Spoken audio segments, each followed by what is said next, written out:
President Muhammadu Buhari on Thursday presented 2022 budget proposal to the joint section of the National Assembly.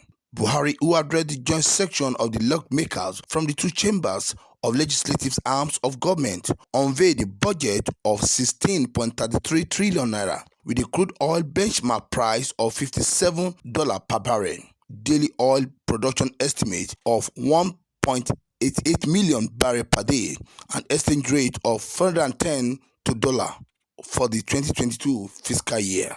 While giving the breakdown, President said 768.28 billion naira is for statutory transfer, 6.83 trillion naira for non-debt recurrent expenditure, and 5.35 trillion naira for capital expenditure, while the 2022 budget deficit is projected at 5.20 trillion naira. He added that the debt service is estimated at 3.61 trillion naira, while provision for sinking fund for maturing debt is placed as 292.71 billion naira. Members of the National Assembly, the 2022 and 2024 medium-term expenditure framework and fiscal strategy paper set out the parameters for the 2022 budget as follows: A. Conservative oil price benchmark of 57 United States dollars per barrel. B.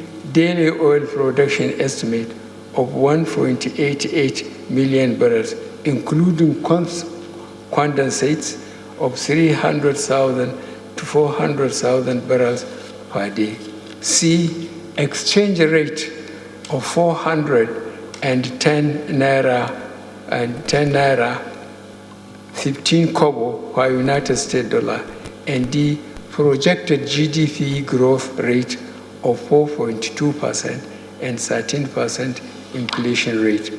A total expenditure of 16.39 trillion naira is proposed for the federal government in 2022. The proposed expenditure comprises A. Statutory transfers of 768.28 billion naira. B. Non-debt recurrent costs of 6.8 trillion naira, and C. Personnel costs of 4.1 trillion naira. D.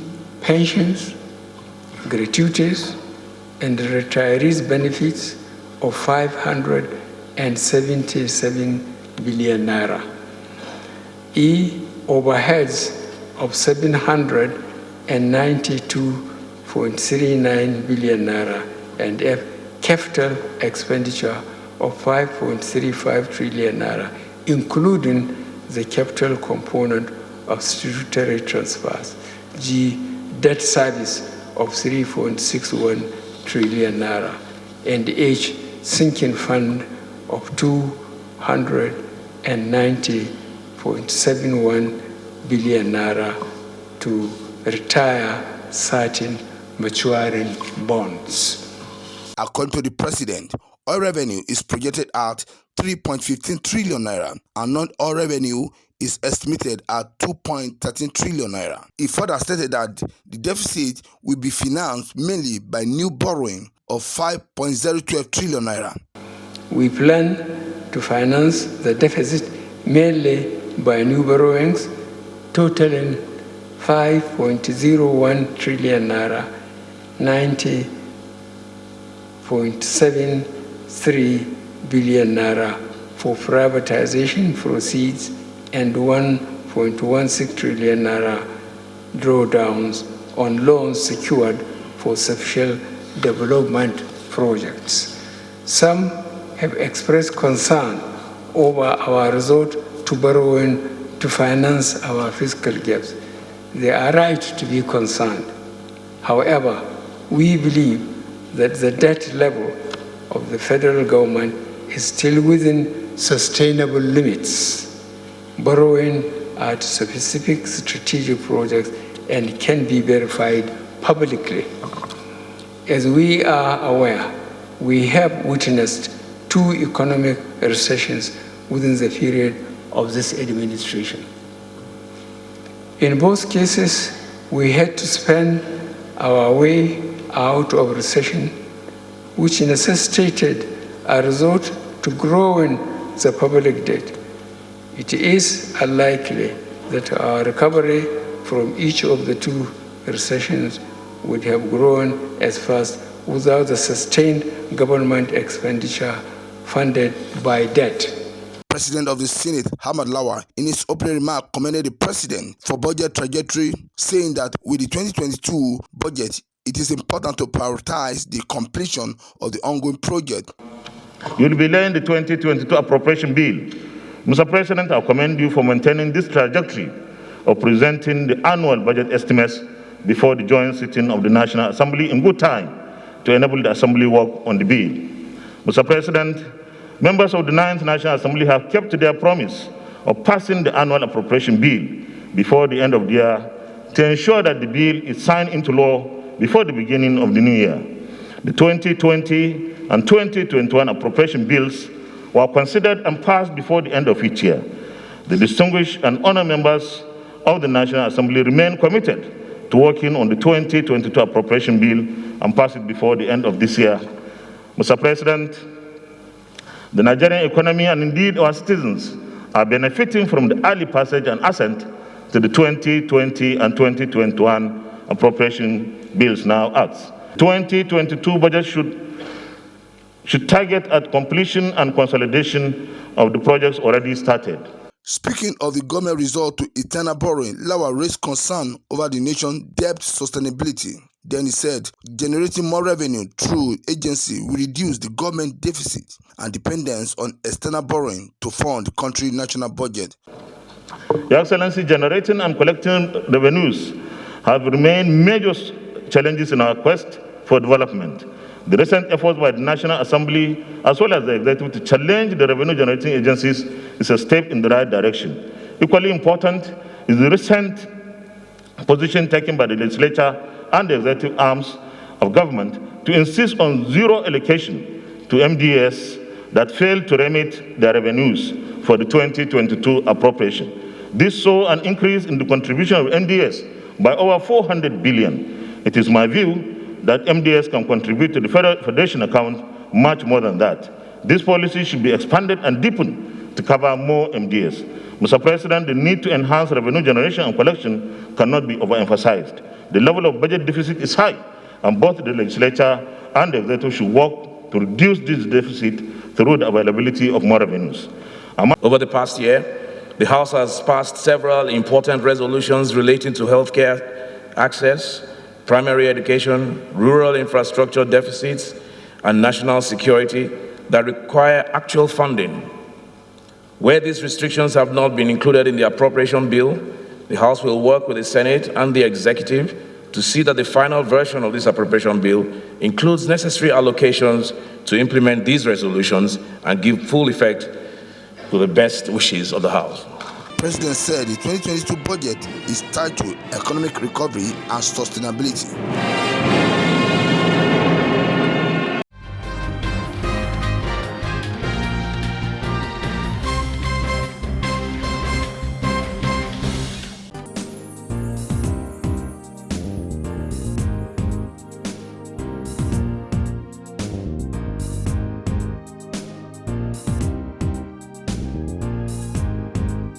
So that we may always walk in the path of justice, love, and charity. President of the Senate, Hamad Lawa, has advised his colleagues to stop talking to press in a way that sends wrong signal to the public. He made the appeal after the Deputy President of the Senate, Senator Ovie Omagege, raised a point of order over the recent television interview granted by Minority Leader of the Senate, Henai Abaribe, bordering on the 3% sharing to host community as contained in the Petroleum Industry Act. Omagege alleged that in the said interview, Abaribe accused the APC caucus of the National Assembly of sabotaging the initial proposal of 5% profit sharing to the host community. The DSP also expressed worry over his colleague's statement, stressing that such a comment was in breach of his privilege and that of the other members, especially as the decision was not partisan but unanimous. I am the Deputy Senate President of the Senate, but I also represent Delta Central Senatorial District for the Niger Delta region. And Mr. President, there are many communities in my district that are host communities based on the provisions of the PIA. Mr. President, there never was a time that I am aware of that the APC as a political party, the caucus of the APC as a political party, here in the Senate and or outside the Senate, met and took a decision that the host members, the people of the host community of Niger Delta be shortchanged by reducing the host community host contribution from 5% to 3%. Mr. President, I have received several telephone calls since last night after this interview was aired. Mr. President, a decision was taken by the Senate. That bill has since been passed into law with a caveat that for those of us who are dissatisfied, an opportunity will be given to us as we move on to have this act amended. An amendment was brought recently, and we expect, Mr. President, that other amendments will be brought to cure some of these issues that we faced. But, Mr. President, I feel very, very offended, and I believe all members of the APC in the Senate equally feel very, very offended and feel that their privilege has been breached. Because I know that decision, there were also senators from PDP, very many of them from the Niger Delta, who also voted, who supported the 5%. And we all fought on this floor for 5% until the majority decision, and that is what democracy is all about, until the majority took a decision here that it should be 3%. But it was not partisan. It was not a PDP position, neither was it an APC position, as canvassed yesterday by Senator Abaribe. And I thought I should bring this to the attention of the Senate. In his remark, the President of the Senate noted that there's still room for amendment of the Petroleum Industry Act in the areas citizens feel less satisfied. Senator Lawa also advised lawmakers who were not satisfied with the decision to revisit the PIA and seek an amendment rather than explore unproductive means to mislead Nigerians. So I will encourage us to talk less to the press on ways that will give the press the wrong impression, and concentrate more on talking to our colleagues in the Senate when we want to sway the opinion of senators to support our position. I would have loved to give the minority leader an opportunity to say something, but I'm sure that this is a matter of privilege, and all of us would have learned from it. There is no reason for us to give the wrong information, because it doesn't help. We never voted along partisan lines. I can't imagine the Deputy Senate President or Senator Degi Biobara voting for 3%, for example. But even those senators from the other parts of the country, in so many occasions, voted for some positions that will ameliorate the sufferings of the people of the Niger Delta particularly. However, Senator Abaribe was not present at the plenary to respond to the query leveled against him.